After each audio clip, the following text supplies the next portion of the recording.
नमः सिद्धेभ्यः।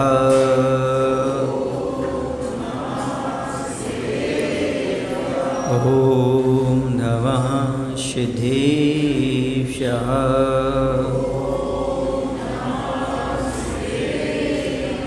ॐ नमः सिद्धेभ्यः।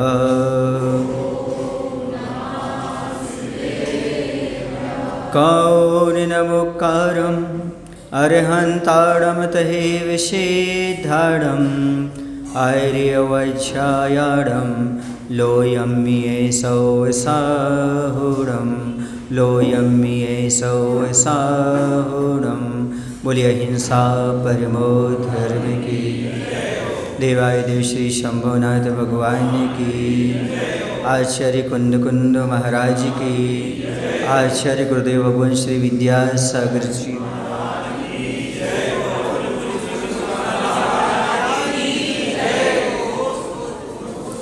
संसार में सज्जन भी हैं तो दुर्जन भी हैं। सज्जन संसार में अच्छाइयाँ भी हैं तो बुराइयाँ भी हैं, धूप भी है तो छाँव भी है। ये प्रकृति में सब प्रकार की चीज़ें देखने को मिलती हैं। पुण्य का उदय भी है तो पाप का उदय भी है, दोष भी है तो उसका निराकरण भी है। सारी चीज़ें संसार में व्यवस्थित हैं। बस हमें देखना ये है कि हमारी बुद्धि, हमारे परिणाम किस ओर जा रहे हैं। अच्छाई की ओर जाते हैं कि बुराई की ओर जाते हैं, या हम स्वयं अच्छा कर जाते हैं या बुरा कर जाते हैं। हम पुण्य के उदय में क्या करते हैं, पाप के उदय में क्या करते हैं, ये सब हमारे ऊपर डिपेंड करता है। यहाँ पर ये बात कही जा रही थी कि कुछ ऐसे लोग होते हैं जिनका हमेशा सोच नकारात्मक रहता है। वो हमेशा कहीं न कहीं बुराइयाँ, गलतियाँ आदि खोजते रहते हैं। वह अपना भी भला नहीं कर पाते और दूसरों का भला भी नहीं कर पाते। कुछ लोग ऐसे होते हैं जो हमेशा अच्छाइयाँ ही खोजते रहते हैं, अपना भी भला करते और दूसरे का भी भला भी करते हैं। मैंने जब पद्मनंदी पंचविंशति का ग्रंथ पढ़ा तो वहाँ पर मैंने देखा आचार्य पद्मनंदी महाराज की कितनी अच्छी दृष्टि है।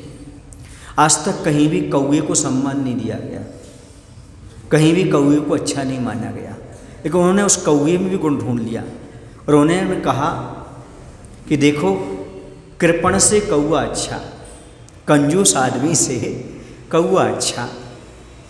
मैंने जब पढ़ा तब थोड़ा सा लगा ऐसा क्यों लिखा, फिर बाद में समझ में आया कंजूस जो होता है अकेला भोजन कर लेता है, लेकिन कौवे को कोई भोजन सामग्री मिलती है, काँव काँव करके वो सारे कौवों को और बुला लेता है, फिर भोजन करता है। इसलिए कंजूस से भी अच्छा कौवा कह दिया। मतलब ये गुण देखो, खोजने की दृष्टि है, खोज सको तो खोज लो। ऐसे श्री कृष्ण जी की दृष्टि देखो, वहाँ पर देव परीक्षा लेने आते हैं, वहाँ चर्चा होती है कि कृष्ण जी जो है ना वह गुण ग्रहण वाले हैं। तो एक देव क्या करता है, कुत्ता का रूप बना करके रास्ते में पड़ जाता है और बिल्कुल काला, घिनौना और दुर्गंध आ रही जिसमें से, और वही वहाँ से निकलते हैं। तो ये दूसरा देव वहाँ बन करके आता है और वो बोलता है देखो यहाँ पर ये कुत्ता पड़ा, कितनी दुर्गंध आ रही। सारे लोग भाग जाते हैं, पर कृष्ण जी उसके काले रंग की दुर्गंध की आलोचना न करते हुए कहते हैं देखो इसकी दंत पंक्ति कितनी अच्छी चमक रही, कितनी सुंदर दिखाई दे रही। ये दृष्टि आगे चल करके तीर्थंकर बना गई उनको, आगे 16वें तीर्थंकर बनेंगे। कौन? श्री कृष्ण जी। कारण क्या है? यही दृष्टि है। देखना चाहो तो सब जगह बुराइयाँ भी हैं और देखना चाहो तो सब जगह अच्छाइयाँ हैं। ये किसने कहा कि बुरे में अच्छाइयाँ नहीं होती, और ये किसने कहा अच्छे में बुराइयाँ नहीं होती? देखो तो जलती हुई आग भी कालीमा पैदा करती है और गंदे कीचड़ में भी कमल खिला करती है। देखने की दृष्टि है, हम जैसे चाहें वहाँ पर देख सकते हैं। दृष्टिकोण जैसा हो जाता है, हमारा चश्मा जैसा लग जाता है, पदार्थ वैसे हमें प्रतिभाषित होने लगता है। इसी प्रकार से हम चाहें तो अच्छाइयाँ खोज सकते हैं, चाहे तो बुराइयाँ खोज सकते हैं। पर एक बात मैं आपको बता दूँ, बुराइयाँ खोजने से हमारा कभी भला नहीं है। जब भी हम खोजें किसी में तो क्या खोजें? अच्छाइयाँ खोजें, उसी से हमारा भला भी हो, दूसरे का भला भी। हम बहुत सी चीज़ों से बच जाएंगे और सामने वाले के प्रति हमारी दृष्टि भी निर्मल पवित्र हो जाएगी, और दृष्टि पवित्र हो गई तो समझो सृष्टि पवित्र हो जाएगी। जहाँ भी हम जाएं यहाँ इतनी शिक्षा ले लो, हमें उसमें कुछ अच्छा ही ढूंढना है, क्योंकि हर चीज़ के दो पहलू होते हैं, अच्छे भी होते हैं और बुरे भी होते हैं। हम किस पर्पस से कर रहे हैं ये हमें ध्यान रखना। हम अच्छाई की दृष्टि से कर रहे हैं, अच्छी की दृष्टि से कर रहे हैं। अब आलोचना तो हर चीज़ की मिलती है, उसके पीछे नहीं देखो, ये तो संसार है, क्योंकि आदमी का मुख है, आप कुछ भी करोगे तो बोलेंगे। मौन रहो तो मूक कहते, मौन रहो तो मूक कहते, बोलो तो वाचाल, ये है आज की दुनिया के हाल।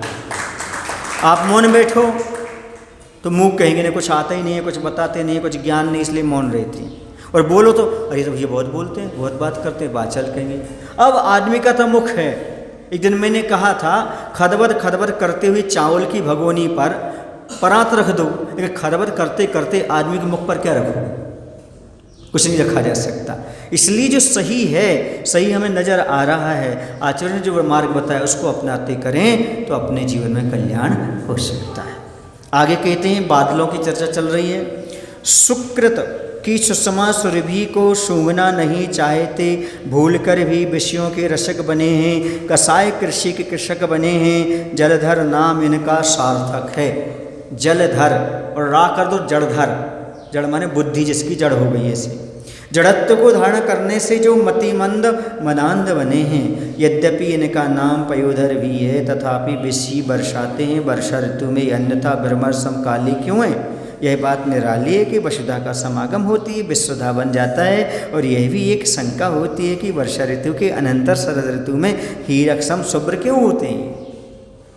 आचार्य के चिंतन देखो, जहाँ न जाए रवि वहाँ जाए कवि, और जहाँ न जाए कवि वहाँ जाए विद्यासागर जैसे आत्मानुभवी, आत्मा का अनुभव करने वाले वहाँ भी पहुँच जाते हैं।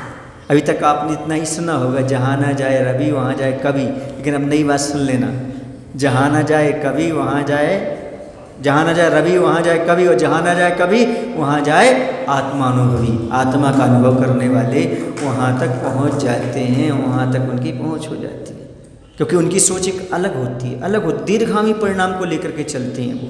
ये सोचते कालांतर में कैसा होगा, आगे कैसा होगा, ये सारी देख करके बातें ही आगे वह निर्णय लिया करते हैं। तो यहाँ पर ये बात कही जा रही है, क्या कही जा रही है, सुनो, विचार करो। सत्कार्यों को करने में कभी आनंद नहीं लेते वो कौन, जैसी प्रवृत्ति वाले, जो कहा ना पहले, दुष्ट प्रवृत्ति वाले, विषय भोगों में ही रमे रहने वाले हैं, कसाय को पैदा करने वाले इन बादलों का जलधर नाम सार्थक ही है। ललोर लरोर भेदा, रावण ला का भेद हो जाता है, पर आचार्य ने यहाँ पर जलधर की जगह जड़धर कर दिया। क्या कर दिया, जड़धर, जलधर और जलधर। अज्ञान को धारण करने से इनकी बुद्धि अत्यंत मंद हुई है, मद से अंधे बने हैं। ये मद से अंधे हो गए, कौन कौन, बादल। ऐसा है तो जलधर, लेकिन जड़ बुद्धि वाले हो गए, अंधे हो गए। क्यों, सत्कार्यों से दूर हैं, उनमें आनंद ही नहीं है। कुछ लोग कहते हैं, महाराज जी हमारी आत्मा पवित्र है, हमारा मन अच्छा है, बस हम पूजन वगैरह नहीं करते, भगवान की उपासना नहीं करते। हम उनसे कहते, संसार में 3 प्रकार के लोग होते हैं। एक वो होते हैं जो भगवान की उपासना करते हैं, एक वो होते जो भगवान की या आत्मा की, परमात्मा की साधना करते हैं, तीसरे वो होते जो विषय वासनाओं में लगे रहते हैं। अब आप उपासना कर नहीं रहे हो, साधक तो आप है नहीं, तो कहाँ लगे हो आप। इसलिए जो पूजन नहीं करते और कहते हमारी आत्मा शुद्ध है, समझो वासना में लगे हुए हैं, वासना में तीसरे प्रकार के निकृष्ट जीव हैं, ये मान करके चलो। इसलिए अब आत्मा शुद्ध है ऐसा कह करके मंदिर और पूजन को इग्नोर मत करो, बल्कि भगवान की उपासना करो। कम से कम दूसरे नंबर पर तो आ जाओ। साधना नहीं कर पा रहे हो तो, क्योंकि इसके अलावा है ही नहीं आगम में तीसरी चीज़, दुनिया में है ही नहीं। या तो वासना में हो, या भगवान की उपासना में हो, या फिर साधना में हो। 3 के अलावा कोई चीज़ है ही नहीं। संसारी प्राणी इन तीनों में पड़ा हुआ है। और ध्यान रखो, उपासना नरकों में तो है ही नहीं, तिरंचों में क्वचित कदाचित कर लेते हैं, एक देव पर्याय में कर सकते हैं, या फिर एक मनुष्य पर्याय में। देव पर्याय में अपनी द्रव्य नहीं है, यहाँ अपनी द्रव्य, अपनी सारी क्षमता है, इससे बड़ी और कोई महिमा हो नहीं सकती यदि भगवान की उपासना कर लेते हैं। तो सत्कार्यों में आनंद आना चाहिए, वरना विपरीत बुद्धि हो जाती है। सत्कार्यों में आनंद नहीं है तो कहाँ जाएगा आदमी, एक तरफ कुआ एक तरफ खाई, बीच में श्रावक भाई, और बीच में से निकल जाओ मुनिराज, ये है उनकी चतुराई। ना शुभ में गए, ना शुभ में, शुद्ध में चले गए, वो मुनिराज कर सकते हैं। आप कैसे करोगे? आपको तो या तो कुआं में जाना पड़ेगा, या खाई में जाना पड़ेगा, या तो सोपयोग में आओ या फिर अशुभ में जाओ, कहीं ना कहीं तो आपको आना ही पड़ेगा। इसके अलावा संभव है ही नहीं। इसलिए भगवान की उपासना में आनंद मनाओ। यद्यपि इनका एक नाम पयोधर भी है, फिर भी वर्षा ऋतु में बेसी बरसाते हैं, लगता है तभी तो भौरे के समान कैसे होते, अलीसम काले हुआ करते हैं ये। अन्यथा वर्षा ऋतु के बाद हीरे के समान स्वच्छ रंग वाले क्यों हो जाते हैं? बरसात में काले क्यों रहते हैं? शरद ऋतु में स्वच्छ आसमान क्यों हो जाता है बादल? क्या कारण है? ये बात अलग है कि पृथ्वी धरती का समापन पा करके वे भी विष भी अमृत तुल्य बन जाते हैं। कैसे हो जाते हैं? आए समझ में आप लोगों को? क्या कहना चाह रहे हैं? आचार्य ये कह रहे हैं संसारी प्राणी 24 घंटे पाप के काम करता है। जब कभी धरती माँ जिनवाणी माँ का गुरु का संयोग मिलता है तो वह पवित्र काम करने लगता है। बाकी उसका धन पाप में लगता है। गुरु आते हैं तो उसका धन अच्छी चीज़ में लग जाता है। कहीं जिनालय निर्माण होने लगता है, कहीं चतुर्मास स्थापना होने लगती है, कहीं विधान होने लगता है, कहीं विहार होने लगता है। इनमें उसका सदुपयोग हो जाता है उसका धन का। वरना उसका धन कहाँ जा रहा है? भोगों में, विषय भोगों में लगा हुआ है। थोड़ा बहुत दान कर लेता है 1-8%, बाकी बस सब विषय भोगों में लगा हुआ है। ऐसा ही तो समागम पा लेता है। इसके कारण कहीं धरती का समागम पा करके कुछ अमृत बन जाता है उसका। बाकी तो विस्तुल्य सारा पाप से कमाया धन है, बाकी काय में जाना है? वो सब पापों में जाना है। तनो टन माल गंदगी दुर्गंधी करने में उसका समय और सारा का सारा पैसा लग गया। ये स्थिति हुआ करती। आगे और कहते हैं कि यह निराली बात है कि वसुधा का समागम पा करके वह थोड़े से अच्छी चीज़ को धारण कर लेते हैं, अच्छा हो जाता है। सुधा माने अमृत की ओर बढ़ जाते हैं, शुभ्र हो जाते हैं। हीरा सम। उपाय की उपस्थिति ही पर्याप्त नहीं, उपादेय की प्राप्ति के लिए अपाय की अनुपस्थिति भी अनिवार्य है और वह अनायास नहीं, प्रयास साध्य है। इस कार्यकरण की व्यवस्था को स्मरण में रखते हुए ही सर्वप्रथम वह बादल दल देखते देखते पल भर में अपने पथ में बाधक बने प्रभाकर से जा भिड़ते हैं और घन घमंड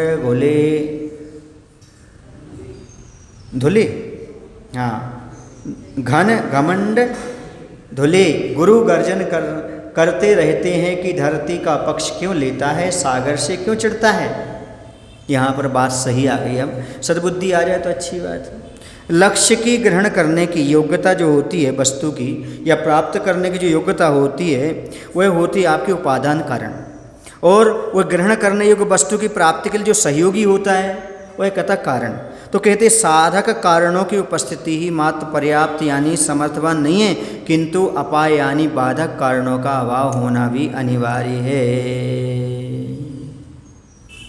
मात्र आपको साधक कारण वाला ये नहीं, जो बाधक है उनको भी निकालना जरूरी है। मोक्ष मार्ग में आप लोग तप से तपन पुस्तक पढ़ेंगे, उसमें हमने लिखा है तपस्या या साधना करने बाधक तत्व कौन कौन से हैं। सबसे पहला है नकारात्मक सोच वाले व्यक्ति से सलाह लेना।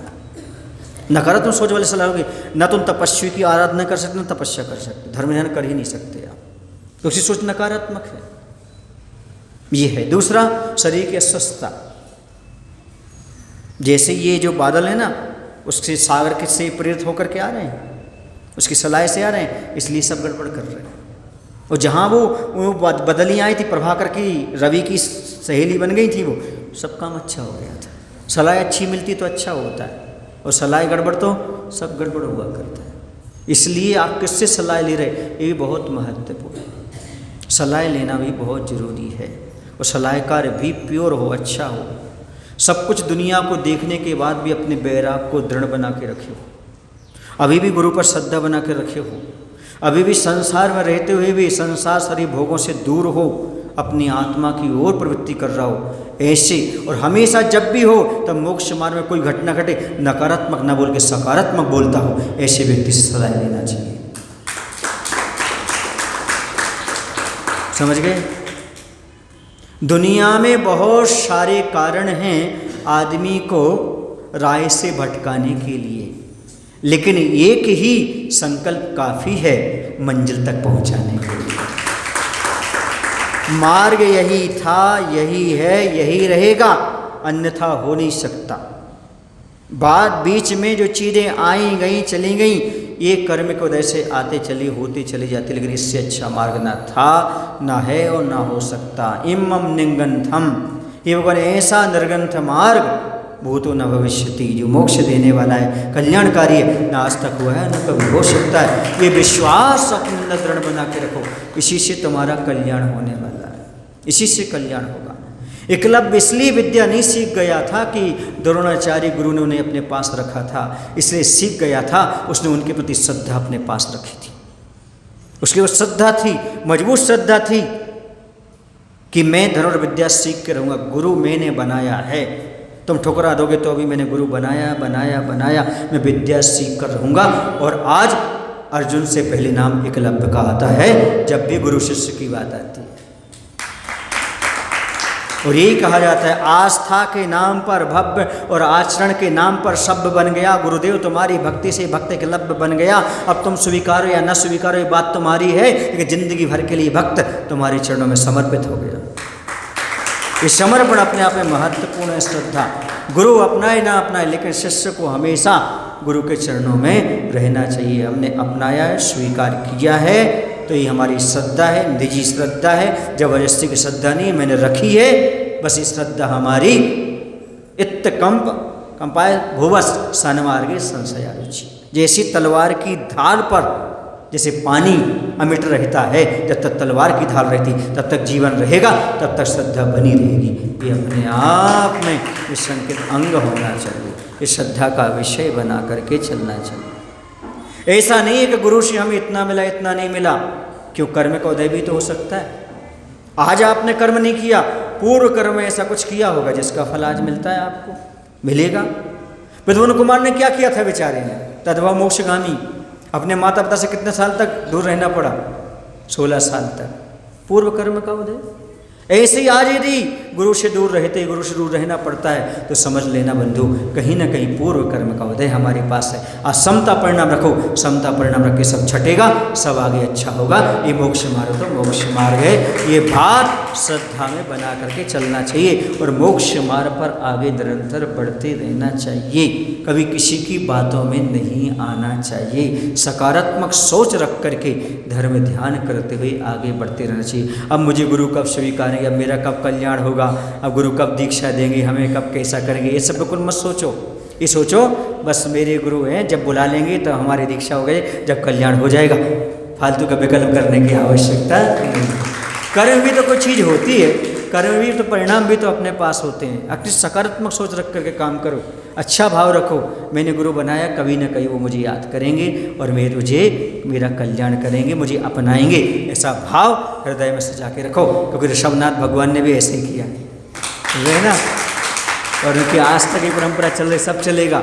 बिल्कुल मन को मलिनता नहीं लाना, सोच अच्छी रखना, सलाह उनसे लेना जो मोक्ष मार्ग बढ़ रहे हैं, जो मोक्ष मार्ग से पीछे हट गए हैं, उनसे कभी सलाह लेने का प्रयास नहीं करना। क्योंकि हर व्यक्ति चाहता है मुझे अंगूर खाने को मिले, हर लोमड़ी चाहती है अंगूर खाने को मिले, नहीं मिलता है तो अंगूर खट्टे हैं, समझ गए ना। लेकिन जिस मिल जाते तो ऐसे ही संसार की दशा मैंने खूब देख लिया, मुझे बहुत वर्ष हो गए सब देखते देखते, रस्ते पस्ते संसार में कुछ नहीं रखा। आदमी कब आलोचना कर दे, कब निंदा कर दे, कब उसके भाव न रखने को जैसे कुछ पता नहीं पड़ता, ये दशा है। पर अपने परिणाम को हमेशा संभालना, न रखने को जैसे नहीं बनाना, ये सोचना नहीं संसार में सब चीज़ें हैं, मुझे तो आत्मकल्याण की चीज़ें खोजना है और आत्मकल्याण करना है। सीधी सी बात है, हमारा उद्देश्य आत्मकल्याण करना है, समझ में आ रहा है। हमारा उद्देश्य गलत नहीं है, जो हम कर रहे हैं सब सही कर रहे हैं।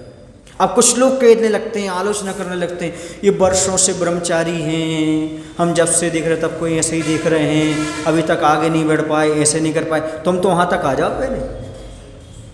दूसरी चीज़, पता नहीं उनका कैसे कर्म का उदय है, किस प्रकार से है, पुरुषार्थ चल रहा है, नहीं हो पा रहा है। कौन नहीं चाहता मेरी आद दीक्षा हो जाए, पर गुरु महाराज तब हाथ रखे तब ना, तब उनके मन में आए तब ना, और हमारे कर्म का क्षयोत्सम बढ़े तभी तो कह रहे हैं। अभाव कारण बहुत सारे हैं, सद्भाव तो हमारे पास है, पर अभाव किसका है अब तो सुन लो भी, चाहे तुम उन्हीं कर्म का क्षयोत्सम आया कि नहीं, ये सब चीज़ें देख करके मालूम पड़ता है। समझ में आ रहा है आपको। इसे किसी की बातों में नहीं, अपने मन को मलिन ना करते हुए निरंतर अपने भगवान की आराधना भक्ति करो, इससे बड़ी कोई चीज़ नहीं। बस जब जैसा मिलना होगा होता जाएगा। अभी तो पुरुषार्थ अपना करो, निवेदन गुरु महाराज से करो, सारी बातें करो, जो मिल रहा है वो अच्छा है, गिला मत करो। क्या मत करो, कभी मन में नहीं, सब आप धीरे धीरे सब होता है, कर्म को जैसे सारी चीज़ें धीरे धीरे प्राप्त होती चली जाती हैं। समझ रहे, सभी के लिए है, अकेले एक व्यक्ति के लिए नहीं है, सबके लिए। सब अपने मार्ग को प्रशस्त करें, अच्छी बनाएं। अभी हमें वर्तमान का लाभ लेना, ये भी कर्म निजरा का साधन है।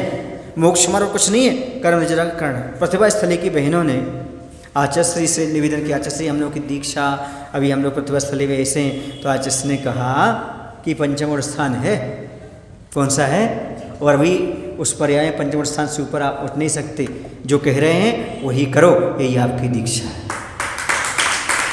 जो कहा जा रहा है, जिस रूप में कहा जा रहा है वही है। बस दुनिया की मत सुनो, गुरु और हम, इसके अलावा कोई नहीं, तीसरे की सुनना ही नहीं, दूसरे की माननी ही नहीं, वो तो दुर्मत करने वाला है। गुरु महाराज हमसे खुश हैं, हम उनसे खुश हैं, बस काम चलता रहे। जब वो जैसा करेंगे तो हम तैयार हो जाएंगे, बात खत्म हो गई। समझ आ रहा है? ऐसे भाव बना करके चलो, क्योंकि हमने दीक्षा या व्रत या मोक्ष मार्ग संसार के लिए नहीं लिया, हमने किसके लिए लिया है? देव शास्त्र गुरु, हम उनसे हैं और किसी से हमें लेना देना नहीं। ये विश्वास रखो, श्रद्धा रखो। दुनिया क्या कहती है, वो तो अपने बाप को भी रोड पर खड़ा कर देती, जो उसका स्वास्थ्य सिद्ध नहीं होता। तो गलत कह रहे क्या, बोलो हैं? जेल में किसने डाला था? सैनिक को, बेटा ने। और जरासंध आदि कौन क्या आता है, उनका भी ऐसे ही आता है। ये सारी चीज़ें क्या है, ये सब पूर्व कर्म के उदय से जब चलती रहती हैं। ये सारी चीज़ें ना हो तो कैसे मालूम पड़े कि हमारे कर्म के उदय हैं, हमने पहले गलत किया, हमारा गलत है। सारी चीज़ें आती हैं, इन सबको इग्नोर करो। बस इतना ध्यान रखो, वर्तमान में गलत नहीं करना है, सही रास्ते पर आगे बढ़ते चले जाना। इसका फल कारण प्राप्त होगा होगा होगा, ऐसा विश्वास है। यही तो सिद्धांत है, ये तो सम्यक दर्शन है कि अच्छे कर्म का फल ही मिलता है और बुरे कर्म का ही फल मिलता है। सब अच्छा अच्छा हो तो मोक्ष मार्ग है, ऐसा नहीं। सब प्रकार का निंदा भी है, स्तुति भी है, सारी परिचय 22 परिचय भी है, एक आध नहीं है। सब सहन करके चलो, सत्कार पुरस्कार सब जगह सब चीज़ें मिलती हैं। परिचय शांति से सहन करो। कैसे सहन करो? शांति से, उद्वेग ना हो, गलत ना सोचो। जिसने भी आपके प्रति गलत सोचा उसके प्रति अच्छे भाव रखो। हे प्रभु उन्हें सलामत रखना। जो मुझसे नफरत करते हैं, प्रेम ही नहीं नफरत ही सही, वे कुछ तो हमसे करते हैं। अच्छे भाव, अच्छे निर्मल परिणाम। और सोचो, कमठ ना होता तो पार्श्वनाथ की इतनी प्रसिद्धि ना होती, रावण ना होता तो रामचंद्र जी को कौन जान रहा होता। समझ रहे ना? हर पिक्चर में एक खलनायक भी होता है, एक नायक भी होता है। चलती रहती पूरी पिक्चर में खलनायक की चलती रहती है, लास्ट में नायक की ही विजय होती, पिक्चर खत्म हो जाती है। ये होता है, ये संसार है। ऐसी सृष्टि में सारी चीज़ें ऐसी होती। बस देवशास्त्र के ऊपर श्रद्धा अडग रखना, मोक्ष मार्ग पर श्रद्धा अलग रखना, इसके अलावा और कुछ भी नहीं। अमूढ़ दृष्टि, इसके अलावा कोई मोक्ष मार्ग नहीं है। इससे अच्छा ना था, ना है और ना हो सकता है। भवों से दुर्लभता से चीज़ें मिली हैं, दुर्लभता से चीज़ मिलती है, सहज नहीं है भैया। तुम सावक बन गए, सहज नहीं है। तुम वृत्ति बन गए, सहज नहीं है। तुम आगे यहाँ पर आ गए, ये सहज नहीं है। ये भी कितने लोगों को दुर्लभ है, ये समझकर चलो। इतनी दुर्लभता प्राप्त आपको हो गई है, इसकी सराहना करो और आगे ऐसे भाव करो जो दुर्लभता नहीं प्राप्त हुई है वो ही प्राप्त हो जाए।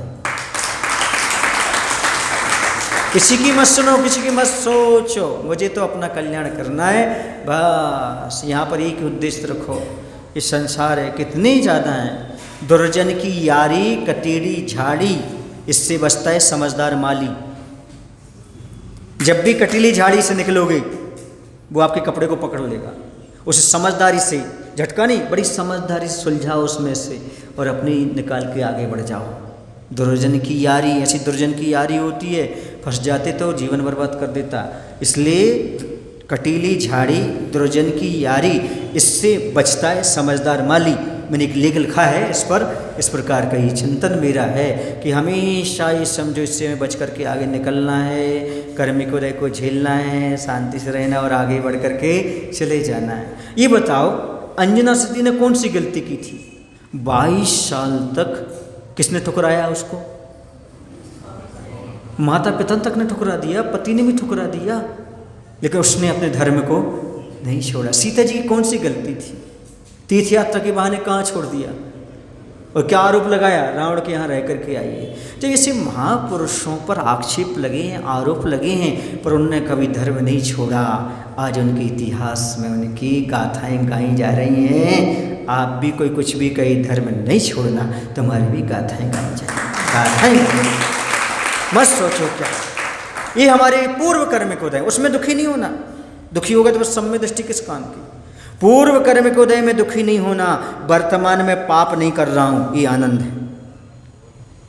मेरे पाप का उदय है, इसका दुख नहीं है। मैं वर्तमान में पाप नहीं कर रहा हूं, धर्म कर रहा हूं, इसका मुझे आनंद है, इसका मैं आनंद है। ये सोचो आज मैं पाप में नहीं हूं, मैं बच गया इन सब चीज़ों से, ये आनंद का अनुभव करो। अब कौन से उपसर्ग आते, कौन सी चीज़ें आती, ये सब सहन करना है मुझे। ऐसा विश्वास रख के दृढ़ता के साथ पढ़ो। मेरे अंदर रोग हो गया, कौन से पाप का उदय था महाराज जी? रोना मत रो, अभी मैं अच्छा कर रहा हूँ, अब जो पूरा कर्म है वो मेरा टल के जा रहा है। ऐसा भाव रखो, ऐसा विचार रखो। आज मैं इसी भाव में दे करके जा रहा हूँ, ये मेरा ही कर्म है। रोना नहीं, रोने से और कर्म का बंद होगा। कुछ भी समस्या है, रोना धोना नहीं, बिल्कुल रोना धोना बंद कर दो। आपने 4 महीने में देखा होगा हमारे चेहरे पर क्या रही, हमेशा मुस्कान रही। क्यों? क्योंकि कर्म के उदय हंसते हंसते ही झेलना पड़ते हैं, और झेलना चाहिए। कोई भी कर्म का उदय आता है जीवन में, अच्छे शांति से आनंद। अपने परिणामों को बिल्कुल बिगाड़ो नहीं, कसाई मत करो, किसी के प्रति बुरा भाव मत लाओ। किसी ने बुरा भी कर दिया, उसे तत्काल छोड़ने का प्रयास करो। डोंट माइंड इट, माइंड में रखो ही नहीं, ये गंदगी रखने की आवश्यकता नहीं है। किसी ने कहा तत्काल भूल जाओ, कुछ नहीं है। सब कर्म का उदय था, उस सामने वाले, हमारे कर्म का उदय था, सामने वाले ने ऐसा बोल दिया, तत्काल उसे क्षमा कर दो, छोड़ दो उसको, उससे वैसे ही व्यवहार करो जैसे पहले करते थे। किसी प्रकार का विकल्प नहीं। क्यों? अपने कर्म का भी तो उदय हो सकता है। सामने वाले ने बोला, हो सकता है हमें कर्म के उदय में उसने बोला, उसकी बोलने की इच्छा नहीं थी, कर्म के उदय ने बुला दिया, ऐसा भी हो जाता है कई बार। इन चीज़ों को अच्छी सावधानी से समझना पड़ता है। जो सिद्धांत को जानता है वो इसको मानता है और शांति से सारे कार्य कर देता है। समझ आ रहा ना मुकेश जी? शांति से सारी चीज़ों को, क्यों? एक कर्म सिद्धांत है। ना हमारी आपसे कोई बुराई है, ना तुम्हारी हमसे कोई बुराई है। आप भक्त हो, हम ऐसे। अब ऐसी कई बातें क्यों हो जाती हैं? अब कुछ हो जाता है ऐसी बातें, मन में, माइंड में, कर्म के उदय में हो जाता है। समझ गए? कभी प्रशंसा की भाव आ जाते, कभी उसके भाव आ जाते, पर ये क्या है? सब ओदेक भाव है। कर्म को उदय आया और चला गया। न तुम्हारे मन में कोई चीज़, न हमारे मन में चीज़। सबसे अच्छी धर्म ध्यान चलता रहता है, काम बढ़िया होता है। ये है, ये मोक्ष मार्ग है। यहाँ क्रियलिटी, पारदर्शिता है। यहाँ पर कौन सी चीज़ है? पारदर्शिता। कर्म का उदय आया, झड़ गया, फल देकर के चला गया। अब उसी के पीछे मत बैठे रहो, वो फल तो सड़ जाएगा, रखे रहोगे तो। कर्म का बंध रखोगे तुम, और कुछ भी मिलने वाला नहीं है। ऐसे भाव निर्मल बना के चलो, ये मोक्ष मार्ग है। निर्मलता, पवित्रता, इसके अलावा कुछ नहीं मोक्ष मार्ग में। मोक्ष मार्ग का नाम है मन की पवित्रता, मन की निर्मलता, सद्भावना और सौहार्द, प्रेम, वात्सल्य, ये चीज़ें हैं मोक्ष मार्ग। और किसी चीज़ को स्थान है ही नहीं मोक्ष मार्ग में। क्रूरता को, अपशब्दों को, बेकार की चीज़ है ही नहीं मोक्ष मार्ग में। आज देखो ना, एक छोटे से बच्चे से लेकर के बड़ा तक यहाँ आने की कोशिश करता है। क्यों करता है? उसे मालूम है यहाँ कुछ, हमें कुछ ऐसा मिलना ही नहीं है। सब मिलना तो कल्याण का ही मिलना है हमारे लिए। ये जो भावना है, ये पवित्र भावना, यही आपका आभा मंडल, यही आपका ओरा है, यही जीव को आकर्षित करता है। और कुछ नहीं है जीवन में। क्या रखा बताओ? कौन हमारा दुश्मन है यहाँ, कौन हमारा मित्र है यहाँ पर? सब पुण्य कमा रहे, सब धर्म ध्यान कर रहे हैं। गलती किससे नहीं होती है बताओ आप? जो करेगा वही तो गलती करेगा, जो कुछ नहीं करेगा वो गलती कैसे करेगा? ये भी सोच लेना, अपने मन को दुखी मत करना। गलती किससे होती? जो कार्य करता है, जो कुछ कहेगा। जैसे गलती कौन करेगा? कौन तो सारे, क्योंकि वही बोलता माइक पर, ज़्यादा तो और कोई बोलता ही नहीं। तो इस बात में थोड़ा सा ध्यान रखो। कार्य करो, सब समीचीन करो। चूँकि सेकंड लास्ट बाल है, उस पर छक्का लगा रहा हूँ, तो थोड़ा सा अपने मन की जो वो है कलुषता सारी निकाल दो। सारी, कुछ नहीं, जो कुछ भी है सारा पवित्र है, निर्मल है। ये सोचो हमें भगवान के द्वार में आने मिल रहा है, गुरु के द्वार में आने मिल रहा है, हम भक्ति कर पा रहे हैं। ऐसा हमारा शरीर साथ दे रहा है, हमारी बुद्धि साथ दे रही है। अब क्यों हम राग द्वेष रख करके चलें? वो 4 पंक्तियाँ याद करो। दुनिया में अक्सर लोग मिला करते हैं, दुनिया में अक्सर लोग मिला करते हैं। बदनसीब हैं जो बुरी जगह मिला करते हैं। खुश नसीब हैं हम और आप, खुश नसीब हैं हम और आप जो मंदिरों में और गुरु के चरणों में मिला करते हैं। ये इतना निर्मल पवित्र भाव बना है। ये दुर्लभ चीज़ है पंचम काल में हमारे लिए मिल गई। पंचम काल में मुनि मुद्रा के दर्शन, अहो भाग, अहो भाग। मुनि का दर्शन होना ही दुर्लभ है भैया। ये हमें मिल रहा है, ऐसे भगवान मिल रहे हैं। किस प्रकार के कलुषता रखें, किस प्रकार के विकल्प रखें, किस प्रकार की चीज़ें, सब छटनी कर दो उसके लिए। समझ गए? चलिएगा। तो अब चूँकि बात अभाव कारण की आ गई थी, तो ये अब विषय था, क्योंकि मोक्ष मार्ग में साधक कारण तो बहुत मिल जाते हैं, लेकिन जो अभाव कारण उनको दूर करना जरूरी है। ये आचार्य भगवंत यहाँ पर कह रहे हैं कि लक्ष्य की ग्रहण करने की योग्य वस्तु की प्राप्ति के लिए मात्र सहयोगी साधक कारणों की उपस्थिति मात्र पर्याप्त यानी समर्थवान नहीं है, किंतु अपाय यानी बाधक कारणों का अभाव होना भी अनिवार्य है। जो धर्म ध्यान है बाधक हैं, ऐसी चीज़ों को तत्काल छोड़ने का प्रयास करो। जैसे दीप जलने के लिए माचिस की काड़ी के साथ साथ तीव्र हवा का अभाव होना जरूरी है, तभी आप दीपक को जला सकते हो। तेज हवा हो और कितनी बार जलाकर तीली लगाई जाए तो ये बुझ जाती है। अर्थात बाधक कारणों का अभाव सहज ही अपने आप नहीं होता, उसके लिए पुरुषार्थ करना आवश्यक होता है। इसे पुरुषार्थ पूर्वक इन चीज़ों को हटाओ, विकल्पों को हटाओ। हमें तो कल्याण करना है, जैसे मिले हमें पुण्य कमाना है। हमें नहीं देखना कहाँ क्या हो रहा है, हमें आंख बंद कर लेना, अपना धर्म ध्यान करना, अपना धर्म ध्यान करना, अपना काम करना, इसी में आनंद है। मैं तो यही सलाह लेता रहता भगवान से। सामयिक के बाद 5 मिनट भगवान से यही पूछता हूँ, भगवान अब करना क्या है ये तो बताओ। अरे कुंतु सागर जी करना क्या है? कुछ नहीं करना, ये धर्म ध्यान है। अब कुछ नहीं करना, इसके बाद हो गया जो हो गया, बस आनंद आनंद। बस करना क्या? करना तो अहंकार है, सहना अपने आप में पुरुषार्थ है। कुछ नहीं, परिणामों को निर्मल बनाओ। कहाँ क्या कौन क्या कह रहा है कहने दो। मैं आपसे पूछना चाहता हूँ, आपके घर में कौन देखने जा रहा, तुम क्या खा रहे, क्या कमा रहे, क्या बना रहे? बोलो ना, कोई साथ नहीं देने वाला, सब तुम्हें बनाना, सभी कौन है। ऐसे अपने को भी अपना कल्याण अपन को करना है, ये दुनिया कोई कल्याण करने वाली नहीं है, इसलिए इनके बारे में सुनो ही नहीं। अपना करो, अपना खाओ, अपना बनाओ, ये है दुनिया का। बोलो गलत कह रहे? ये है, ये सबसे बढ़िया है। तभी आप निर्मल रहेंगे, पवित्र रहेंगे, आनंद का अनुभव करेंगे। अब किसी को पीला रंग पसंद है, किसी को लाल रंग पसंद है, किसी को काला रंग पसंद है। अब सबके पसंद की साड़ी खरीद के ला सकते क्या? सबके पसंद के आप कपड़े पहन सकते क्या? तो क्या करो, अपने पसंद के पहनो। सबसे अच्छी चीज़ है जो आपको लेशा में बेकार उत्पन्न ना करे, शुक्ल लेशा में काम करे, ऐसे काम करो, आनंद का अनुभव करो। कहाँ बड़े दुनिया में भैया, क्या क्या बात करते हो। ऐसे भी लोग पैदा हुए हैं जो अब मोशी होकर के भी भगवान को देखना नहीं चाह रहे। आंखें फोड़ देंगे, हम भगवान को नहीं देखेंगे। क्या कर लोगे आप? अपने रिश्तेदार मोशी। अब बोलिए, ऐसा भी है। किस किस को कहोगे कि तुम नहीं महाराज के दर्शन करो, महाराज के पास जाओ, महाराज के बिना नहीं, महाराज ऐसा नहीं। किसको? तुम्हें समझ गए, तुम बहुत पर्याप्त है, किसी को समझाने की आवश्यकता नहीं है। ये सारी चीज़ें जो 363 है ना, ये सारे उस समय रहे हैं और चलते रहे, किसी की बहकावे में नहीं। आप ये मत समझो कि जे नहीं होगा तो सब मत से प्रभावित नहीं है। पता नहीं 363 मत में कौन सी मत वाला है। अखिल जैन कुल मत बनोगे तो जैन ही है क्या?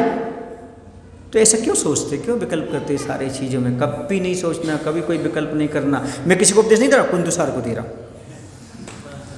समझ गए?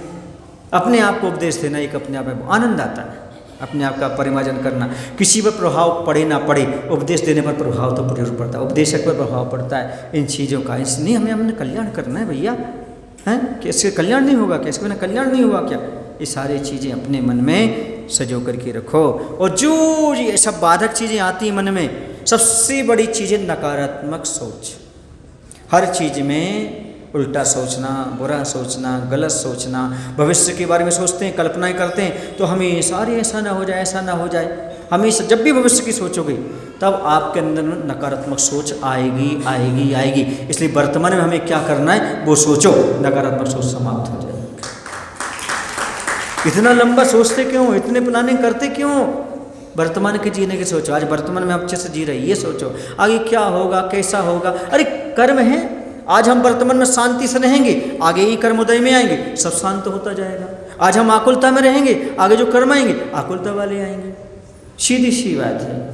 ये समझो, इस चीज़ को समझने का प्रयास करो, अपने मन को निर्मल पवित्र बनाने के चलो। बस देव शास्त्र गुरु पर श्रद्धा बिल्कुल कम नहीं करना। इनके अलावा मेरा ना कल्याण हुआ था, ना हो रहा है और ना आगे हो सकता है। हमें किसी की बात नहीं सुनना, हमें तो कल्याण के मार्ग पर बढ़ना है। और कल्याण किससे होगा? हमारा देव, शास्त्र, गुरु, इनके अलावा कोई हमारा कल्याण करने वाला नहीं है। इसलिए हमें इन बाधक तत्वों से बचने की आवश्यकता है। जैसे यदि हम पथ्य का पालन नहीं करते, कितनी भी औषधि खाते जाओ, रोग ठीक नहीं होगा। अब आपके लिए खांसी है और आप ठंडा ठंडा दही खा रहे हो, अब खांसी कैसे ठीक होगी आपकी? इसलिए जैसे ही हम मोक्ष मार्ग पर बढ़ रहे हैं, अच्छा काम कर रहे हैं, लेकिन बाधक तत्वों से नहीं बच रहे हैं, फिर मोक्ष मार्ग पर कैसे बढ़ पाएंगे हम? इन सब चीज धर्म तो कर रहे हैं, पर नकारात्मक सोच नहीं छोड़ पा रहे हैं। ऐसा नहीं हुआ तो ऐसा हो जाएगा, ऐसा नहीं हुआ तो ऐसा हो जाएगा, ऐसा नहीं तो ऐसा हो जाएगा। ये तो सोचता सोचता वो बरसें लटका रहा, वो कौन का, जिनदत्त सेठ का नौकर, और ये अंजन चोर आकर के आड़म ताड़म का छुन जानम, सेठ वचन पर कल्याण कर गया, वो तो चला गया। वो यहाँ ही बैठा रहा, अप डाउन करते करते उतारता चढ़ता रहा, उसको विद्या सिद्ध नहीं हुई। और किसको सिद्ध हो गई? अंजन चोर, चोर ने सिद्ध कर ली। चोर ने क्यों कर ली? श्रद्धा जग गई। और ये ईश्वर क्यों नहीं जगी? ये सात्विक था, कभी श्रद्धा नहीं जगा पाया। मात्र मोक्ष मार्ग में श्रद्धा का काम है। किसका काम है? श्रद्धा। जितनी दृढ़ श्रद्धा होगी उतना आपका मोक्ष मार्ग दृढ़ बनता चला जाएगा। ये सोचो बंधो, पंचम काल में मुनि बनना क्या सरल चीज है? पंचम काल में क्या दिगंबर मुद्रा के साथ रहना सरल चीज है? क्या आत्मकल्याण करना सरल चीज है? और ये दुर्लभता से मिल रही है, तो ये मत समझो कि हमारी कोई कमी है या सामने वाले की कमी नहीं। ये समझो ये दुर्लभ है, इससे इतनी कठिनाइयाँ जा रही हैं। ये सहज नहीं इतना जल्दी मिल जाए, इतनी जल्दी प्राप्त हो जाए। पता नहीं हमने पिछले भाव में कितनी दिगंबर मुद्रा की अवहेलना की होगी, कितना क्या हुआ, उसी का परिणाम है कि आज जल्दी नहीं मिल पा रही। और किसी ने पहले प्रशंसा की होगी दिगंबर मुद्रा की, आज जल्दी छोटी उम्र में मिल गई। ये भी तो सोचो हमने पहले क्या किया होगा। अब नहीं करना, लेकिन अब ये गलतियां नहीं करना हमें अपने जीवन में, ये बस ये ध्यान रखना है। और हमें जल्दी से जल्दी ये चीज़ मिले और हम कल्याण करें, ऐसे भाव रखो, ऐसा लिखा है। उसमें तो ये लिखा है अष्टपहर ग्रंथ में 54 नंबर की गाथा में कि जो व्यक्ति यथाजात नग्न दिगंबर मुद्रा को देख करके माश्चर्यवशात संयमी होकर भी नमस्कार नहीं करता, उस समय वो मिथ्या दृष्टि हो जाता है। भले वो संयमी है तो ही मिथ्या दृष्टि हो जाता है। दिगंबर मुद्रा को देख करके सीधा दिगंबर मुद्रा देखे उसे नमस्कार करना है पहले, क्योंकि हमने दिगंबर मुद्रा को नमस्कार किया है। अब चक्रवर्ती रहते थे, कौन रहते थे? उन्हें क्या पता कि भावलिंगी संत है कि द्रव्यलिंगी संत है। जिस दिशा से वो आ रहे होते थे वो तत्काल अपना आसन छोड़ते से 7 कदम आगे बढ़ते थे और वहीं से नमोस्तु करते थे अपने। ये है श्रद्धा। हमने दिगंबर मुनि को नमस्कार किया। किसको नमस्कार किया ने? दिगंबर मुद्रा को। मेरा संवसन दूरवश नहीं होगा, ये विश्वास रखो, श्रद्धा रखो आप, और अपने कल्याण मार्ग पर बढ़ने का प्रयास करो। मैंने सही तत्व को जाना है, सही रूप को जाना है, सही को देखा है, मेरा कल्याण इसी से होने वाला, अन्यथा नहीं। बुरा नहीं मानो तो एक बात कह दूँ, जो लोग इस प्रकार की बात करते हैं दिगंबर मुद्रा के बारे में, जैन होकर के, वो कहाँ कहाँ सिर झुकाते हैं, इसके बारे में नहीं सोचा आपने? वो कहाँ कहाँ नमस्कार करने पहुँच जाते हैं। ऐसे लोगों से बचने का प्रयास करो जो दिगंबर मुद्रा के सामने तो झुकते नहीं हैं और यहाँ वहाँ जा कर के नमस्कार करते हैं, प्रणाम करते हैं। ये समझो वो विपरीत मिथ्या दृष्टि है। ऐसी मिथ्या दृष्टि है, वो विपरीत मिथ्या दृष्टि जीव हैं। ऐसे की हम बुराई तो नहीं करेंगे, ऐसे को हम बुरा भला तो नहीं कहेंगे, पर ऐसा सलाह कभी नहीं लेना, ये मैं अवश्य कहूँगा। जो दिगंबर मुद्रा का हमेशा बहुमान कर सके उसी की सलाह लेकर के चलना और अपने जीवन में दिगंबरों का मार्ग हमको प्राणों से भी प्यारा है। दिगंबरों का मार्ग, जो दिगंबर साधु को नहीं मानता वो मात्र लिखता जरूर है दिगंबर, वो दिगंबर तो हो ही नहीं सकता। यदि दिगंबर हो तो दिगंबर देव शास्त्र गुरु के चरणों में आकर के नतमस्तक हो जाओ तो तुम्हारा दिगंबर सार्थक हो जाएगा।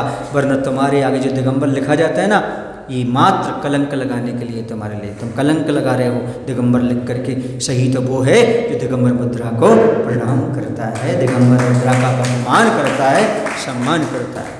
समझ में आया ना? चलिएगा, अब ये 4 लाइनें बहुत पर्याप्त हो गई। उपाय की उपस्थिति ही पर्याप्त नहीं, उपादेय की प्राप्ति के लिए अपाय की अनुपस्थिति भी अनिवार्य है, और वह अनायास नहीं प्रयास साध्य है। प्रयास करके उसे प्राप्त करें। बोलिए महावीर भगवान की जय। आचार्य गुरुदेव भगवान श्री विद्यासागर जी महाराज की जय। हे प्रभु, हम सभी को इतनी शक्ति, इतनी बुद्धि देने की कृपा करो, ताकि हम अपने जीवन में हमेशा देव शास्त्र गुरु के प्रति समीचीन श्रद्धा न बना सकें।